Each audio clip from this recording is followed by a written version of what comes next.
Good morning. If you'd like to stand, we'll sing our call to worship. This mic or yes, this one. You can use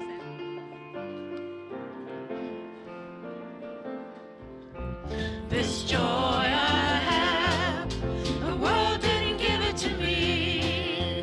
This joy I have, the world didn't give it to me. This joy I have, the world didn't give it to me. The world didn't give it, and the world can't take it away. Take it away. This peace I have, the world didn't give it to me. This peace I have, the world didn't give it to me. This peace I have, the world didn't give it to me. The world didn't give it, and the world can't take it away. Take it away. This love I have, the world didn't give it to me. This love I have, the world didn't give it to me. This love I have, the world didn't give it to me. The world didn't give it, and the world can't take it away. Take it away. This life I have, the world didn't give it to me. This life I have, the world didn't give it to me. This life I have, the world didn't give it to me. The world didn't give it, and the world can't take it away. Take it away. This joy I have, the world didn't give it to me. This joy I have, the world didn't give it to me. This joy I have, the world didn't give it to me. The world didn't give it, and the world can't take it away. Take it away. The world didn't give it, and the world can't take it away. Take it away. The world didn't give it, and the world can't take it away. Take it away.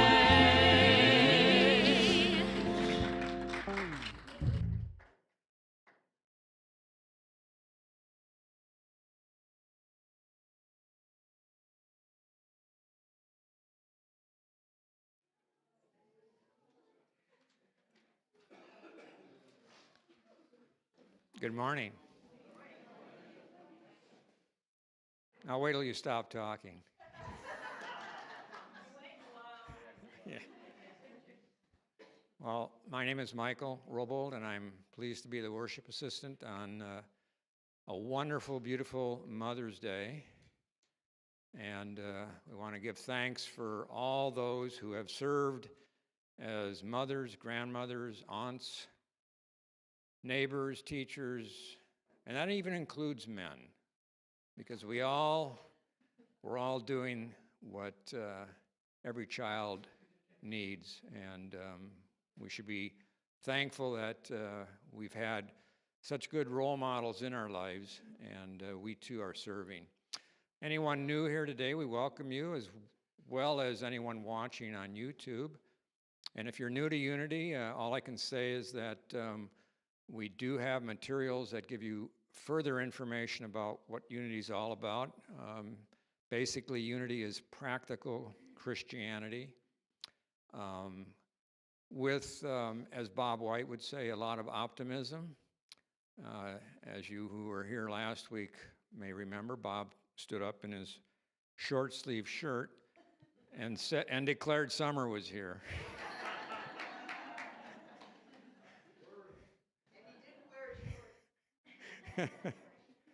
We have a few announcements. The grief group is not going to meet today because Christine is still recovering from her injury. And Lori Corbin has a announcement to make.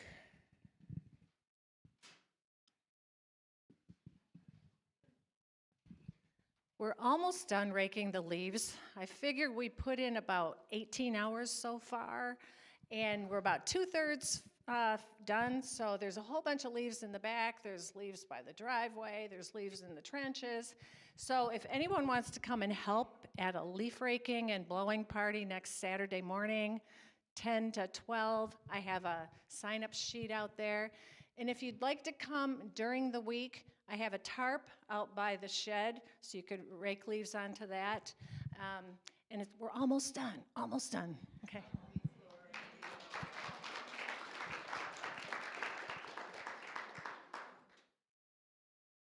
This isn't an announcement per se. It comes from that entity is referred to as the unknown. Life doesn't come with a manual. It comes with a mother. And this one, we may know the person, for those who are of my generation, Milton Berle. If evolution really works, how come mothers only have two hands?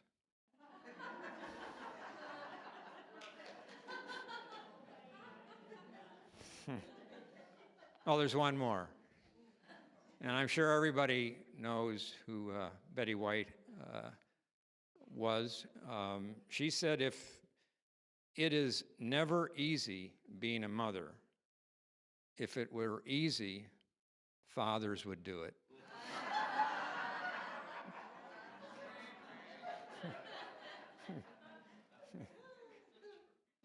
All right, remember our new spiritual discussion group, which will begin on June 1st. That's following the fellowship, so if you're interested, please sign up so you can be provided with the booklet that will be discussed. There will be a town hall meeting after the service in the fellowship room, and that will be on June 8th. We'd like to bring everybody up to date on the first quarter of this year as to where we're at financially, where we're going with your interests and requests for classes, workshops, whatever. So please do plan to attend that after the service on Sunday, June. Did I say the 8th? June 1st. Oh, yes, you're right. Thank you. That's the deepening discussion group that I already went over. The Boomerang Gang is looking for someone to host the next potluck. So if you're interested, Bob White is the person you would want to talk to and let him know. And then we have the amphitheater beautification. Thanks to those who participated last week, we raised $95 for the landscaping project, but we still need $55 more to reach the goal. So there is a donation basket in the foyer if you're willing and able to make a contribution. Me? If you'd like to stand, we'll sing the grace chant. This is a round, so we'll sing it once together, and then we'll sing it twice in a round, and remember to count. And so you guys will go first on the round, and you'll go with Ken and Meg. And you guys are stuck with me and Libby.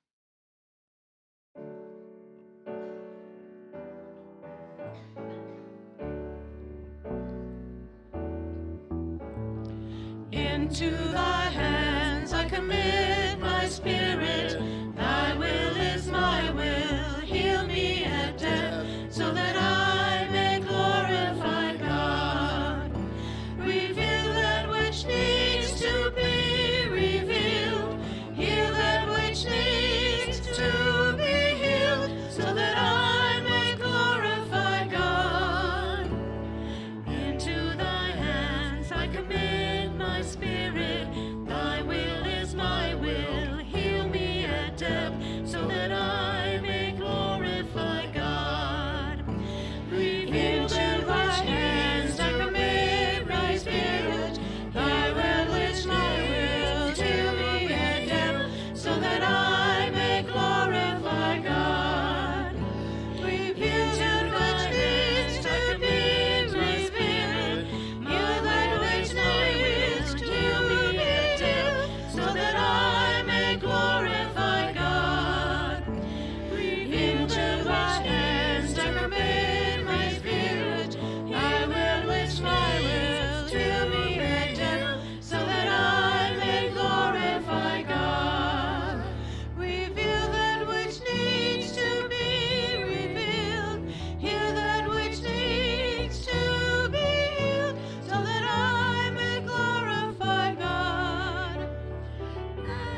let's just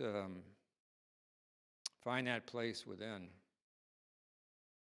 that quiet space where we relax, we let go. As we turn within, again, let's express to ourself and to the world our gratitude for all the mothering that has brought us to where we are today.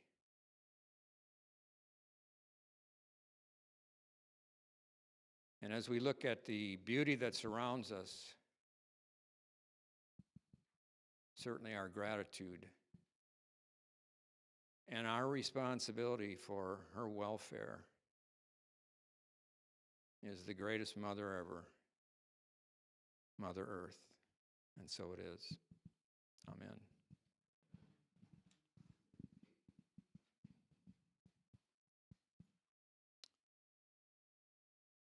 Yes, thank you. Our affirmation on the board. Together, I am a radiating center of light and understanding.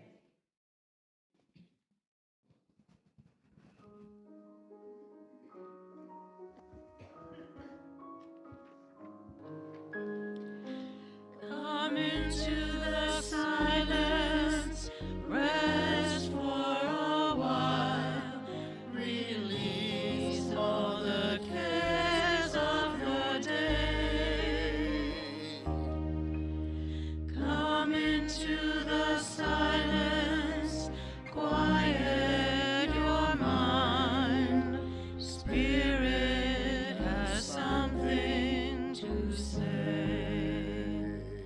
If you will trust the Lord to guide you, trust the Lord beside you, be not afraid to let go. Spirit will befriend you, Spirit is within you, Spirit is love, you know. Come into the silence, rest for a while, release all the cares of your day. Come into the silence, quiet your mind. Spirit has something to say. Spirit has something to say.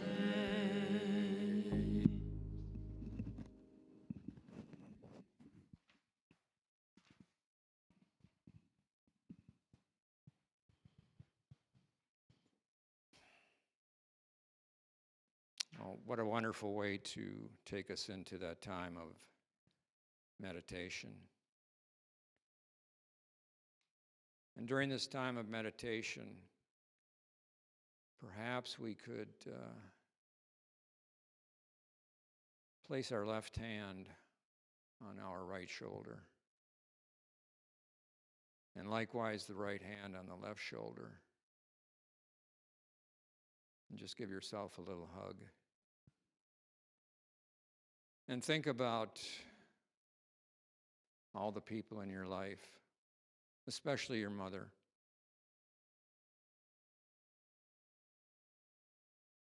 All the women, as well as the men, who gave you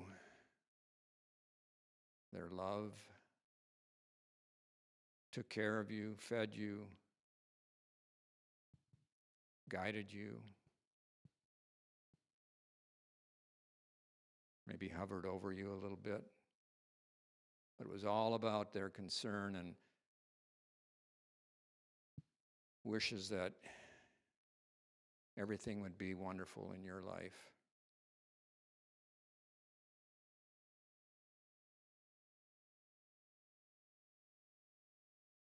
So for the next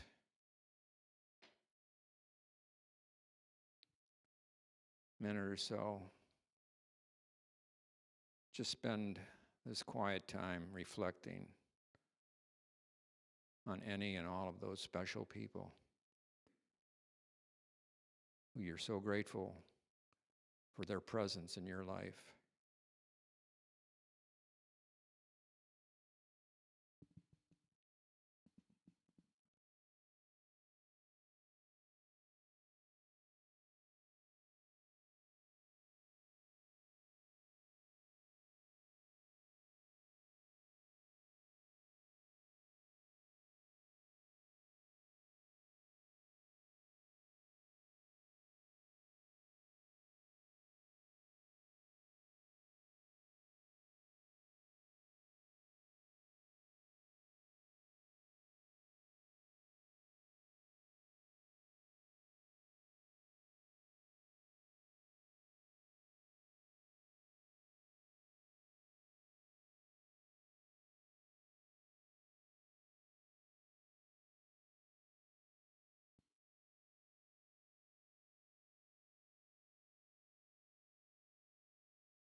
We bless each and every one of them. And now, spend another still and quiet few moments thinking about you and what you have done for so many others, how you've helped not only individuals, but animals, the planet, each and every one of us, a caretaker. So think about you and all the good you've done.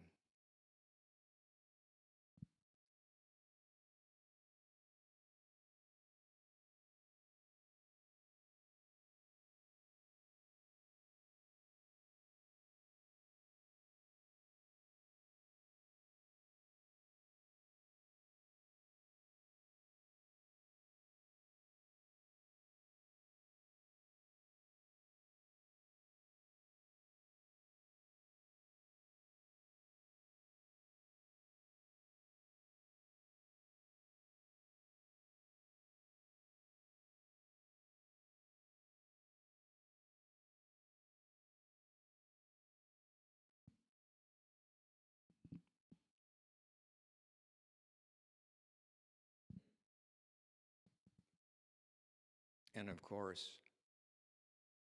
each and every one of us still has, hopefully, plenty of time left to continue to do such good work. And may it be a better world because each and every one of us has been here. Amen.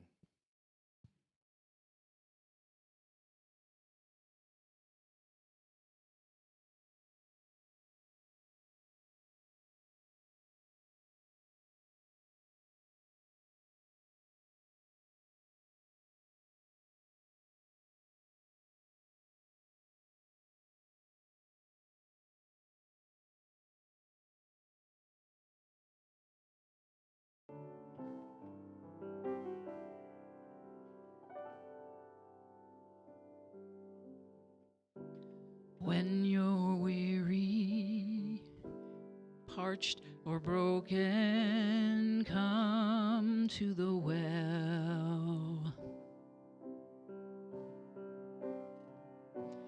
Cool, clear water, it is calling you.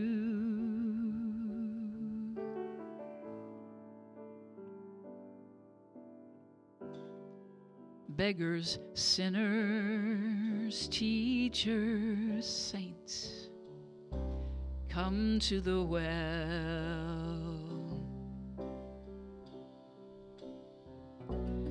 Joyful crowds or lonesome travelers all along the road, come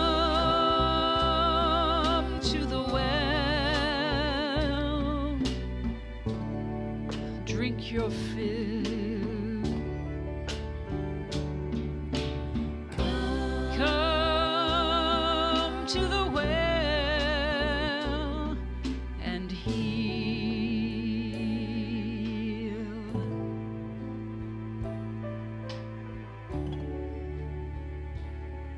And heal. Deep and sacred, wise and ancient, open your eyes. Elemental for survival, it will never run dry. Come to the well, drink your fill.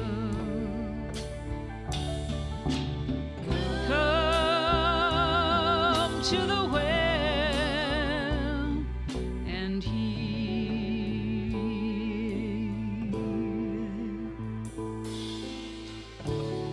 And heal.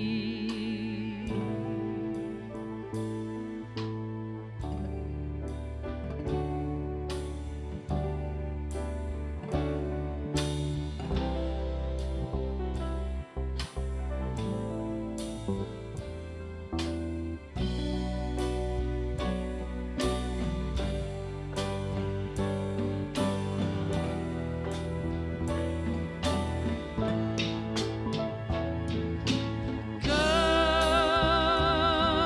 to the well, drink your fill. Come to the well and heal.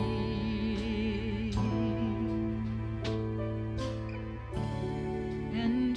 heal. And Well, how do you follow that?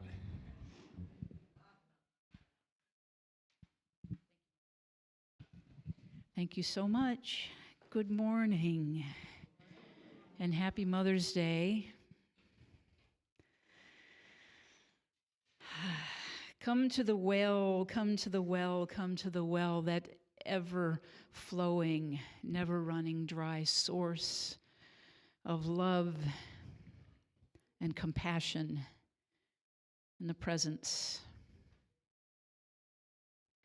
I'm talking about the compassionate presence this morning, and there's three aspects of it that I want to touch on. A couple of things that all very related, very, very related. Mother's Day being the first.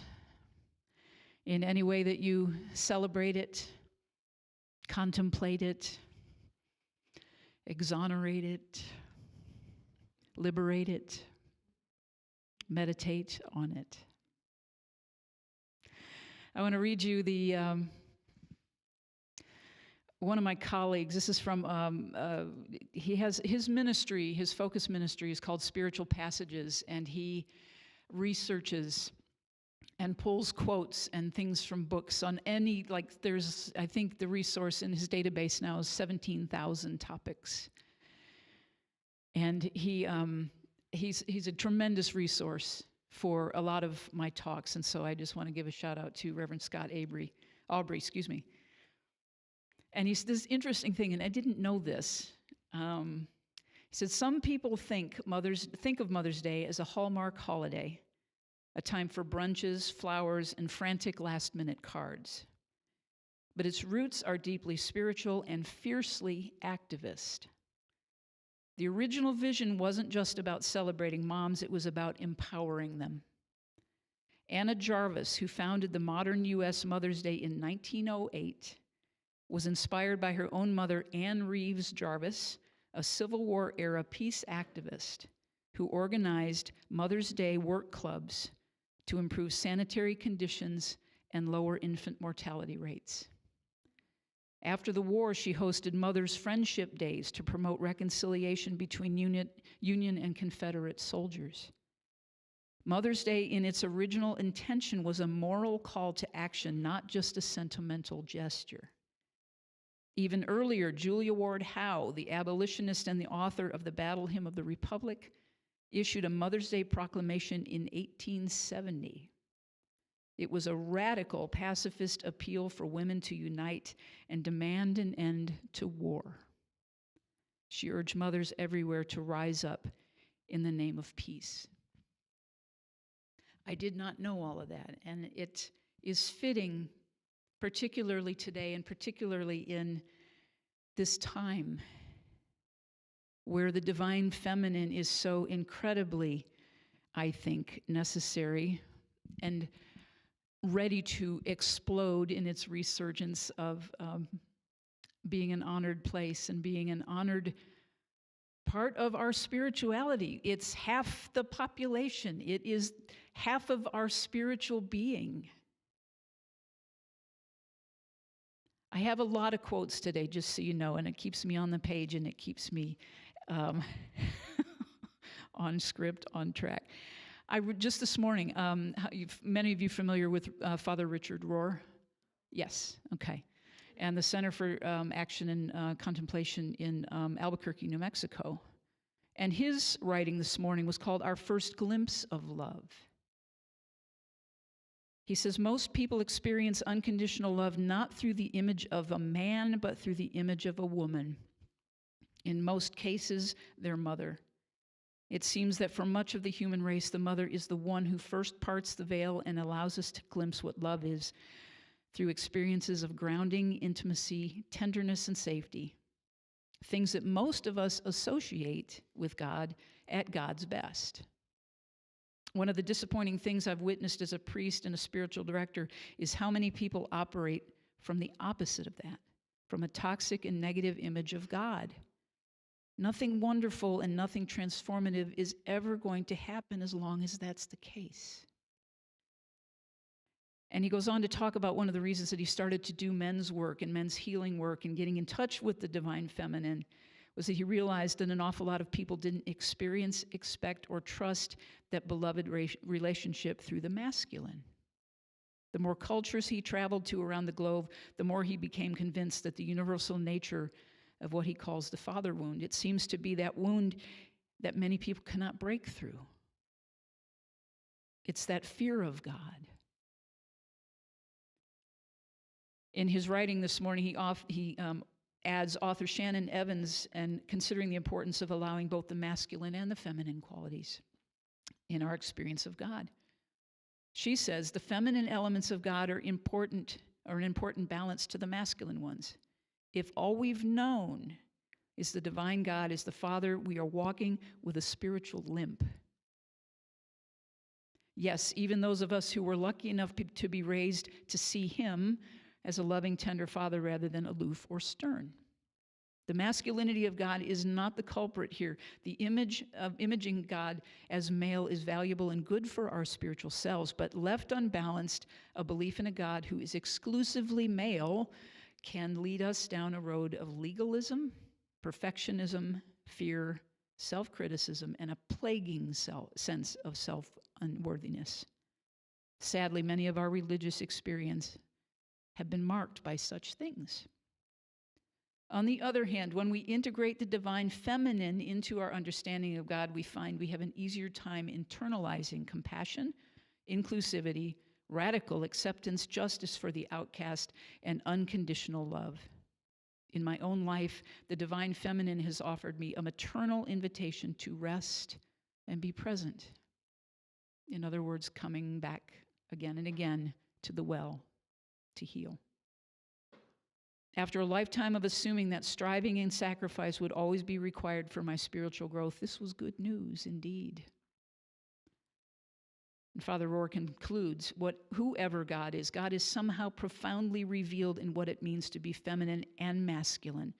But in our time, we have to find a way to recognize, to fall in love with, and to trust the feminine face of God.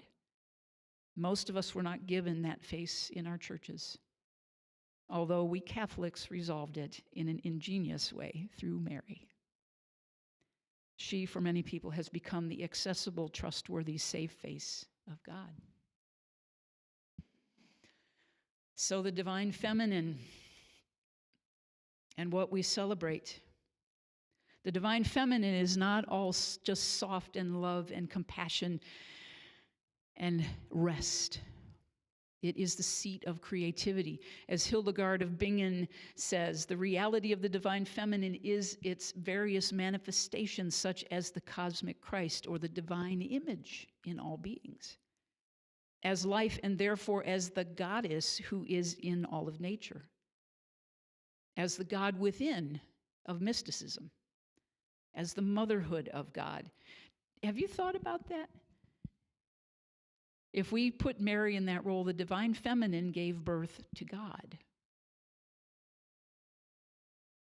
That's a little bit of a stretch for some people, but think about it. The potential and the power of the divine feminine to bring God itself into being. We all have that.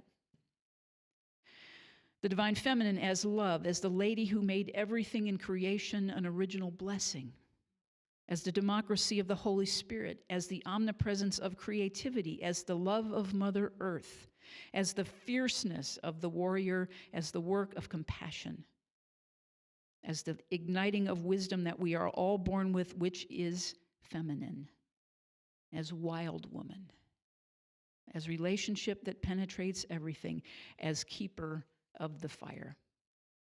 That's some powerful mama bear stuff, is it not?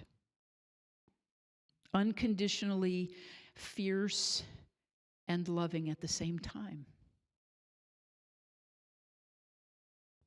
Knowing intuitively what is right and what lifts and what encourages and what pushes, even though it may come in those forms that later in life we might feel were not exactly gentle. In the case of many of us, we didn't have gentle mothers. We had those mothers who were just doing their best, their absolute best to get us through into a world, to build us up, to bring us into a place where we believed in ourselves. And many of us had mothers that came up in a time where that was really a volatile situation, especially for young women. Moving through and out of, at the very first beginning parts of the women's liberation movement, the re-empowerment, the beginning of the reemergence of the divine feminine. That was a tough time. To be a mother, to be working to try to raise girls in a very, very entrenched patriarchal system, but changing it little bits at a time, little bits at a time. I have the honor and the privilege of knowing that I have done a lot of work around my relationship with my mother. Yes, my God, she was tough, and she was a perfectionist, and nothing ever seemed right. Nothing was enough.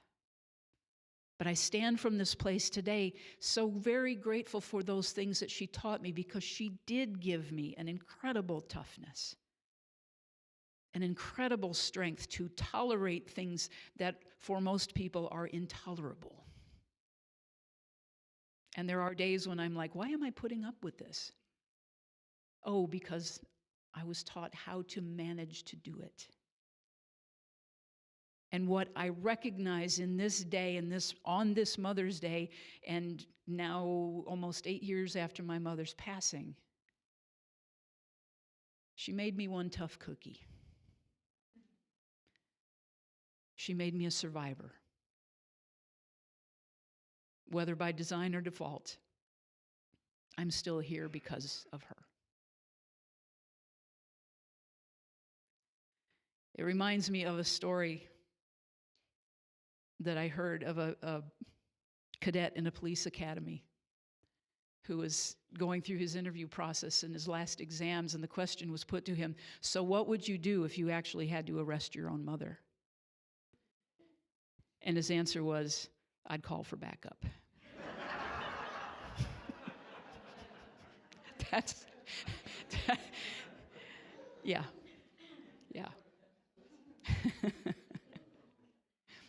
So one of the other places of the compassionate presence is, whether you know it or not, tomorrow is Buddha Day. It is usually the full moon of, it's either coming in or out of April into May. Tomorrow it just happens to be the full moon. Tomorrow is Buddha Day. It is celebrated. It is commemorating the birth and enlightenment of passing of the Buddha, all believed to have occurred on the same full moon in either the month of April or May. It's a time of reflection, generosity, and renewed commitment to the path of compassion and wisdom. Celebrants often visit temples, light lanterns, offer food, practice loving kindness. It is both a quiet inward journey and a luminous public celebration of peace. Buddha Day celebrates his teachings that remind us that awakening comes through mindfulness, simplicity, and right relationship with ourselves and others. Which brings me to the third part of compassionate presence, is healthy boundaries. And in one way or another, through all of many spiritual teachers over the years, and probably many of the books that you have read and I have read and the classes that we have taken, I'll come back to those very things, those very basic principles. Healthy boundaries look like being kind, saying what you mean and meaning what you say, not gossiping, not talking behind people's backs, not making assumptions, not taking things personally, always doing your best. Do any of those four things sound familiar, like you're familiar with the 4 agreements? Pretty big stuff, right? Basic stuff that most of our mothers told us. If you can't say something nice about somebody, there is a deep spiritual principle in that. Find the God in someone. Because the compassionate presence that we get to be for each other is recognizing we are all human, we are all imperfect, we have all done really crazy, stupid things, we have made mistakes, we have been harsh judges of other people. We have all done all the people things that we do to ourselves and to each other. And so the idea here, the compassionate presence, of course, the compassionate presence of God, the deep well that is never running dry, is the unconditional love and compassion of God that we have access to, that we can dip into in every moment of every day. And when we have that foundation in our belief, in our daily words to ourselves, in our consciousness, when we know that that is there, when we feel it, when we have embodied it and embraced it and moved aside from all of the old noise that says we're not worthy or we're not God in expression, when we can live from that place, then we can be that compassionate presence for others. And so that no matter what is going on in the world and the ebb and the flow of the crazy things that are happening in this world right now, but behind that, all of it is God. Because if we're going into this place that says, well, there's God and there's this beautiful spiritual stuff going on in this church and in centers all over the world and the country today, but those other people are not godly or acting godly, we have just separated ourselves from source. When we know that we have that within us, we can see it in others. As difficult and as challenging as it can feel, and as painful as it can feel sometimes, and sometimes that requires stepping back and separating from. Doesn't mean staying in being treated poorly. It means stepping back and then doing our internal work to be the compassionate presence for ourselves and for the world. And amazingly enough, and I know that you all know this, it's like when we change our consciousness, suddenly other people begin to change. So if we are recognizing that day in and day out, or better yet, if we are engaging with the chaos, engaging with the dysfunction, engaging with all of those places that keep stirring us up, allow yourselves to be stirred up and ask the question, what in this needs to be healed in me? What do I need to change in consciousness to heal and move forward and not hang on to this and not perpetuate this? That is being compassionately present for ourselves.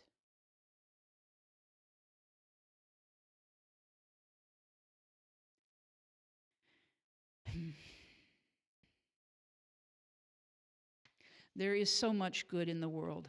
There really is. And I know you know that. And all we have to do is look outside the window today to see the presence of God, the rebirth in spring, the trees greening, the grass. The grass is like that electric green right now. Absolutely stunning. It's cyclical. We know that. And all of it is brought to us by that beautiful balance of the divine feminine and the divine masculine. We can't have one without the other. And celebrating that feminine part, that fierce love, that mama bear love, is something that we can all do. We can all do. I'm so grateful that I get to be up here with you and have been able to be up here with you so very often. And many of you know that a week ago Wednesday, I'm counting the days, I received my ordination as a religious science minister. Thank you. There was also something that happened this last week that was a little disappointing in my opinion. The possibility of me becoming the first American pope.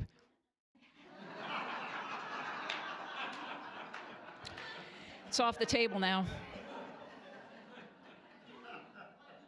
But thank you, Meg. The first female American pope. I'm still in the running. Because now that I'm ordained. But here's that, thank you. And thank you to those of you who got the message and showed up for the online celebration. It was so beautiful to see you there. Thank you. Thank you, Reverend Judy, for doing that. And all of you, I'm like, oh, look, there's my Traverse City peeps. And one of the things that I think you know and that we all know is that when we are called to something and we follow it, it means that there's a lot of change. There's always going to be change. There is always necessary change in order for us to keep growing, keep following our call, keep doing what we are here to do and here to be. And some of you, I know that there's a little bit of the word going around, but I will be here with you next on June 1st, and then I won't see you for a while because I'm relocating to Santa Fe, New Mexico. I will continue to do my focus ministry and develop my focus. There's some things in the works. I'm not taking a church. That's still not mine to do. And I just want to express to you, you are the first, just so you know, you are the first public announcement that I've made about this because you mean so much to me. And you have meant so much to me in the time that I've been here. I'm blessed beyond measure. And whether you know it or not, you have been an enormous contribution to my healing. God gave me you and this place to land for a little while, to rest, to be in the well, to refill my well. Because as most of you or many of you know, the last 4 years have been pretty intense for me personally, not to mention what's going on in the world. You have made me a better minister. You have made me a better speaker. You have made me feel loved and welcomed and seen and honored and respected. And that's huge. But mostly you have just loved me. And I love you all so very dearly. And I will miss you, but I will be back. As I like to say in some places, if I do my job well enough, you won't even know that I'm gone, because I will see you again and again and again. I know that I will be back in the fall because I'm officiating a wedding in Manistee in October. And there's some other things that I'm putting on the schedule. But I just want to say, you have been like this big, I'm going to make this come out right, but it's going to come out this way. You've been one big mother to me.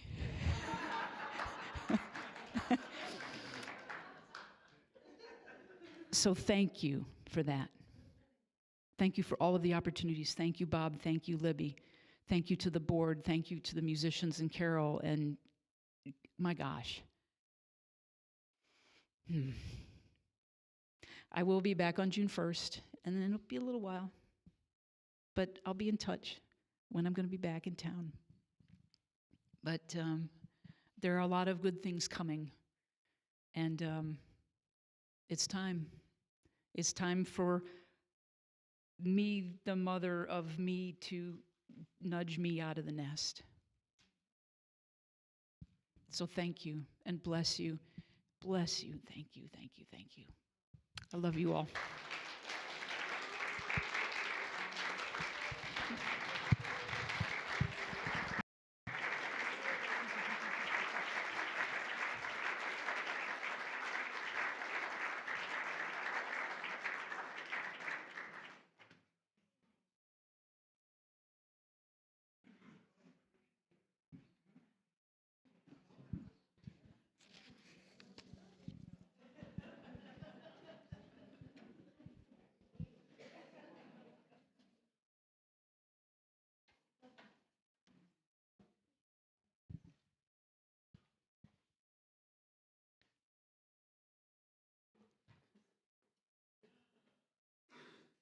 Well, thank you so much, Kit, for that great lesson. And of course, we wish you all the best. And we look forward to seeing you on June 1st. So, keeping in the theme of not just mother qualities or feminine qualities, but certainly Mother's Day, as we give thought to our own prosperity, when it comes to financial issues, the church, like any other business, has responsibilities that involve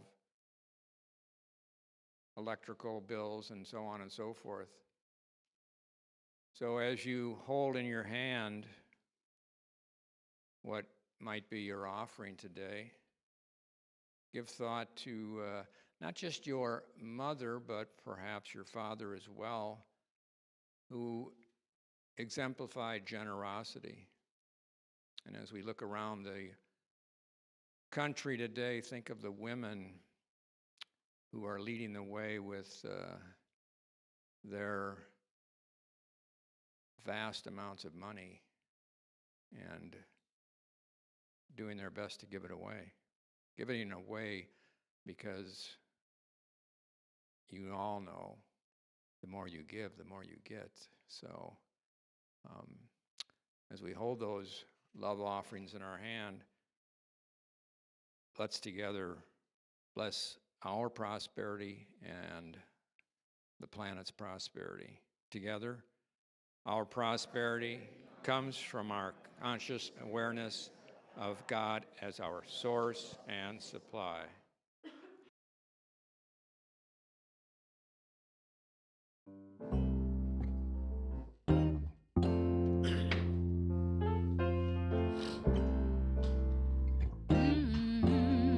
Yeah. Our children will do what we do, not as we say. We gotta give them a good foundation and let them build on it in their own way. Gotta reach out and listen and love.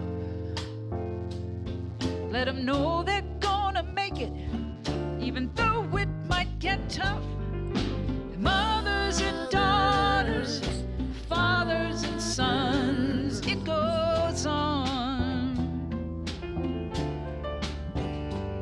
See the best in them as they're questioning. It goes on and on and on.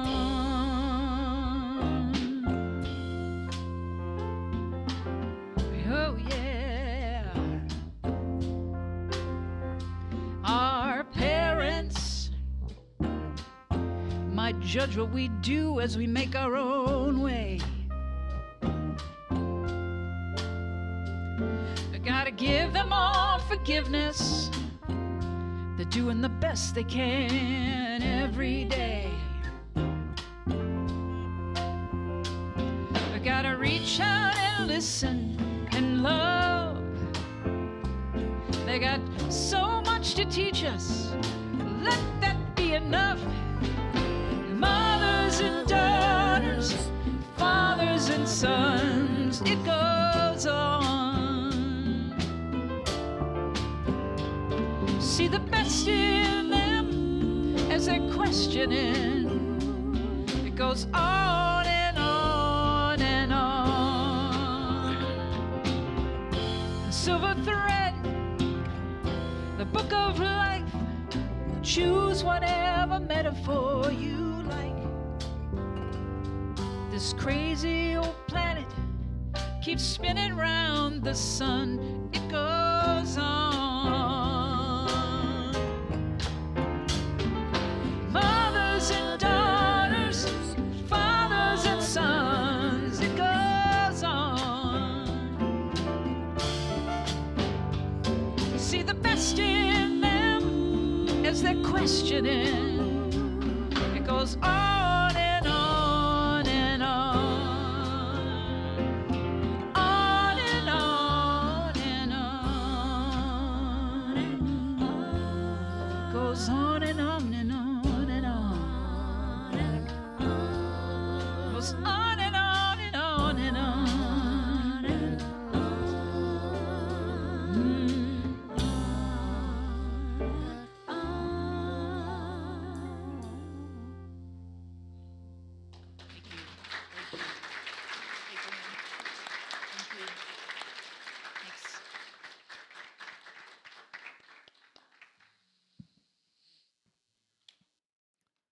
Well, again, thank you, Kit. And thank you, you wonderful musicians and talented singers, and that fellow in the booth, Rowdy, and all the people who every Sunday make this service what it is. The volunteers in the back who prepare the food and the greeters, and everyone who I assume comes here to do their part. As Lori said, we've got an opportunity to beautify the property, and we're very blessed. Oh, here's a couple more commentaries from unknown. A mother's hug lasts long after she lets go. And here's a couple of proverbs so we know where they came from. An Irish proverb.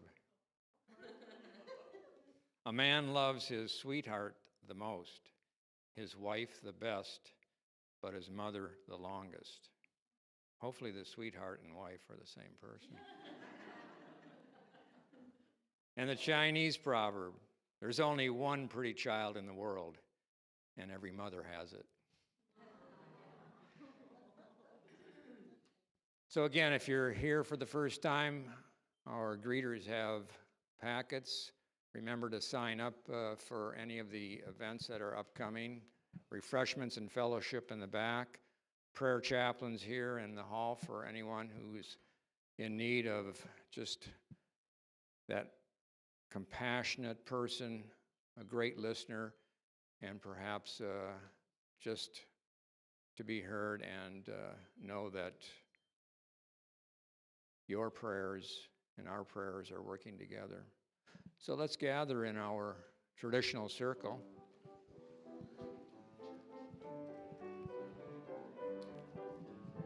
What do I do here?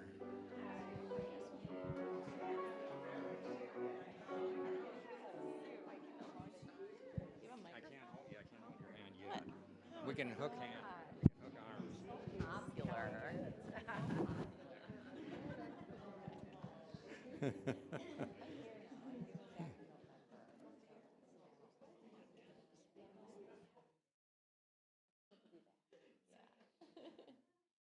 As we look around this circle,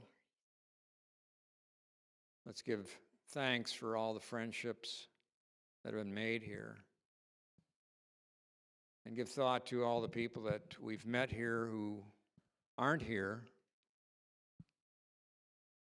And all the people in our lives who have made a difference, who've mothered us, whether they were our mom or not. And so just take a moment now to perhaps put that person or those people or any situation in the world that you're thinking about and want a special blessing, whether it's for healing or simply the expression of your gratitude. Feel free to say their names or silently or vocally. Dean Matthias.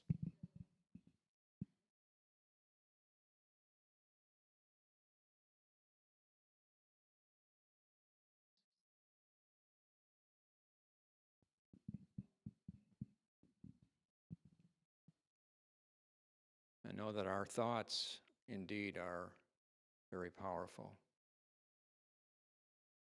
Our thoughts are prayers, so let's affirm together the prayer of protection.